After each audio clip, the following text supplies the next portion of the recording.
A Escada de Jacó, livro psicografado por Carlos Antônio Bacelli, pelo espírito Inácio Ferreira. Capítulo 23. Enquanto falávamos, vimos surgir rente a nós um grupo de entidades que perambulava gritando. Onde está ele? Estamos a esperá-lo e queremos justiça. Ele nos pertence, será nosso prisioneiro. Terá que responder pelo que nos fez, a nós e aos nossos familiares. Será olho por olho, dente por dente. Perdemos tudo. Sabemos o que foi que ele nos ordenou para que fosse feito. Morremos sem glória e até hoje não encontramos o paraíso. Alá seja louvado, mas que Sadã seja morto. Eu nunca havia visto uma procissão de espectros. Eram centenas que se aglomeravam, quase todos exibindo em seus corpos espirituais as marcas da tortura. Alguns traziam pedaços de corda em volta do pescoço, outros perfurações na cabeça e no peito, sem descrever a triste situação dos mutilados que haviam tido as mãos decepadas. Homens e mulheres mortos, envoltos em seus trajes típicos, procurando o líder iraquiano pelas ruas sombrias de Bagdá. Mesmo que pudessem nos ver, não nos veriam, tal a rigidez de seus corpos, e o estranho brilho que traziam nos olhos eram aqueles verdadeiros zumbis, pessoas que haviam ousado discordar do infeliz ditador e de seus sequazes, e, em consequência, foram sumariamente condenados à morte. A guerra, comentei com Odilon, é sempre cruel, mas às vezes, diante de um quadro assim, a gente se sente constrangido a repensar. Quando é que esse povo se libertaria de tamanha tirania e crueldade? Quantas atrocidades encobertas que a opinião pública mundial desconhece. Com todo respeito, esse nosso irmão é um espírito sanguinário. Confesso-lhe que preciso me conter, para não me juntar aos espectros que lhe estão reclamando o espírito. O mentor, olhando-me significativamente, nada respondeu. Queremos Sadã, queremos Sadã! Gritavam em voz ritmada e lenta. Os seus os seus semblantes escuros, faces de cera, causavam-me profunda consternação. Por mais que se esconda, ele será nosso, perante Alá justo e misericordioso. Evocamos esse direito. O seu inferno seremos nós. Não queremos que as forças inimigas o façam prisioneiro. Queremos que morra e venha ter conosco. O Corão nos confere o direito de punir os traidores da causa islâmica. Ele, os seus filhos e os seus ministros se locupletaram às custas do sofrimento do povo. Não nos convém, doutor? Perguntou Manuel Roberto. A tentativa de auxiliá-los? Não estarão sendo vítimas pela segunda vez? Por quanto tempo vagarão? Não nos compete, Manuel, intervenção alguma, esclareceu Odilon, a não ser com as nossas preces a Deus, para que esses sofredores irmãos tenham oportunidade do esclarecimento e sejam amparados pelos espíritos responsáveis pela condução do destino dos povos árabes. A misericórdia divina não os esquecerá. Se ela tem se lembrado de nós, não os relegará ao desamparo. E depois, Manuel, falou Adroaldo, caso decidíssemos intervir, é possível que eles nos interpretassem à conta de amigos de seu algoz. Ver-nos-íamos, então, em delicada e complexa situação. Se pelo menos mencionássemos com eles a palavra perdão, com certeza não nos entenderiam. E seria difícil, completei por minha conta, ter argumentos para convencê-los.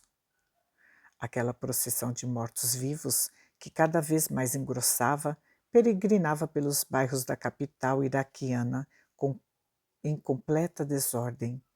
Víamos soldados trocando seus uniformes militares por trajes civis e misturando-se à população. Diversas casas sendo saqueadas, muitos se prevalecendo do caos reinante para se vingar de seus inimigos pessoais. Um fortíssimo vento começara a soprar e imaginei tratar-se de um forte deslocamento de ar, provocado pelas sucessivas explosões, pois toneladas de bombas continuavam a ser despejadas sem trégua sobre a cidade semi-destruída. O som ensurdecedor das explosões, a densa cortina de fumaça, o calor, as tempestades de areia, os clamores, corpos espalhados por todos os lados, tudo, enfim, me induzia a crer que aquela fora a visão em que Dante se inspirara para descrever o inferno. O vendaval acima de nossas cabeças se acentuava e o ar, como se estivesse a refletir a claridade das chamas que consumiam as construções, se avermelhara. Quase insuportável odor de substâncias químicas que, para mim, se resumia no cheiro de enxofre. Nos penetrava as narinas e quase me provocou vômitos. Foi quando Odilon nos recomendou: vigilância e oração, não vacilemos. E, discretamente, apontando para cima, chamou-nos a atenção para uma estranha figura que se formava sob o céu de Bagdá, uma imensa cabeça que não tive dificuldade para identificar. Uma aparição demoníaca! Exclamei, estupefato. Olhos com gestos esbugalhados, sorriso sinistro nos lábios, orelhas imensas e afiladas, 2 cornos na fronte e uma barba rala que lhe cobria o rosto, da costeleta ao queixo pontiagudo, conferiam à monstruosa entidade de afeições de Satanás. Ela nos parecia estar respirando em seu próprio habitat, ou seja, aspirando e se deliciando com aquelas tóxicas emanações, inclusive de corpos já em adiantado estado de putrefação. Confesso-lhes que a visão era aterradora e inacreditável. Santo Deus, deve ser um apavorante simulacro do lendário diabo, não? Inquiri ao mentor. É realmente uma das entidades que plasmaram em si a concepção demoníaca que os próprios homens criaram ao longo do tempo.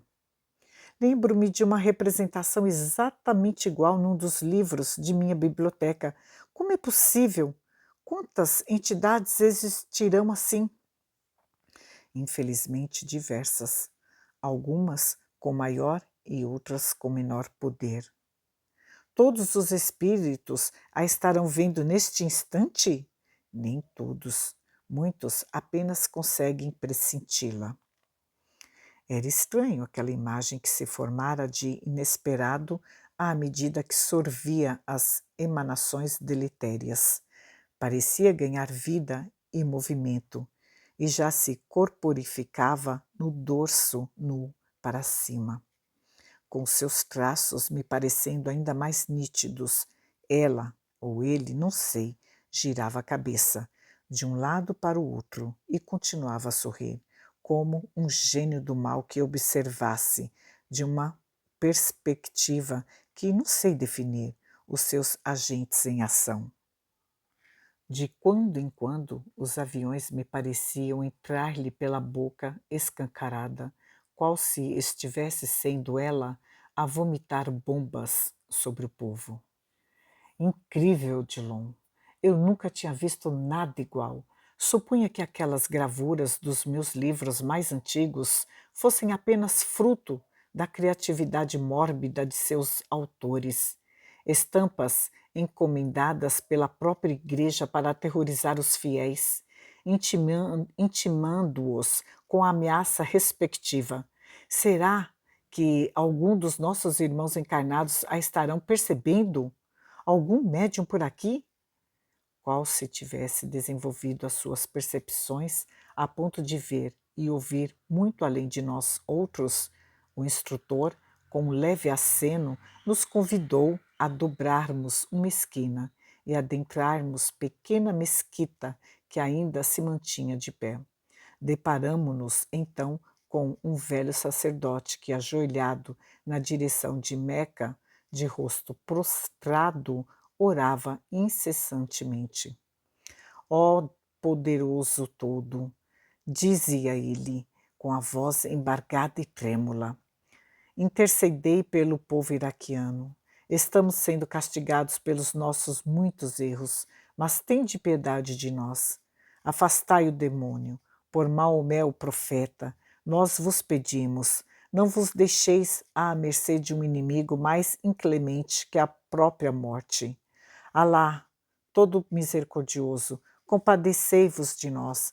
Somos um povo temente a vós. Não nos abandoneis às trevas.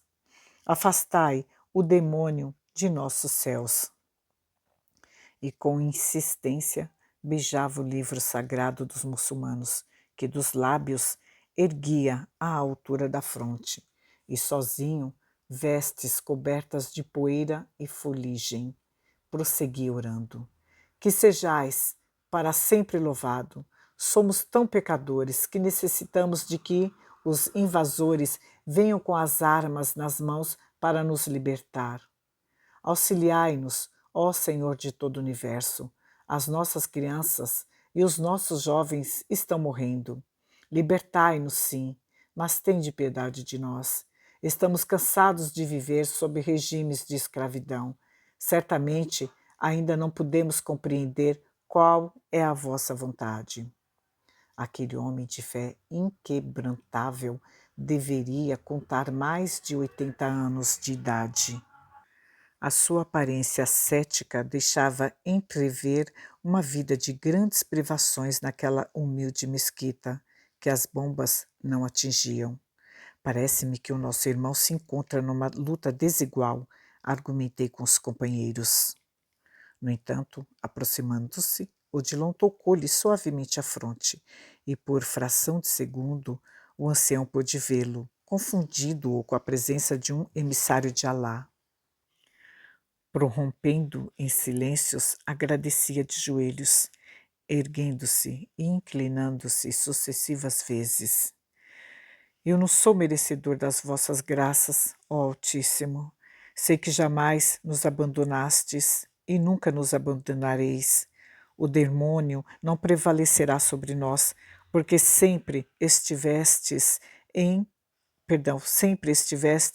com o vosso povo sofrido, irmão de todos os outros povos da terra. Eu agora o sei. Sois o nosso Deus e o Deus de todas as criaturas. Na face do vosso mensageiro celeste, quase ao fim da vida, eu vos pude ver. Sede 1000 vezes louvado.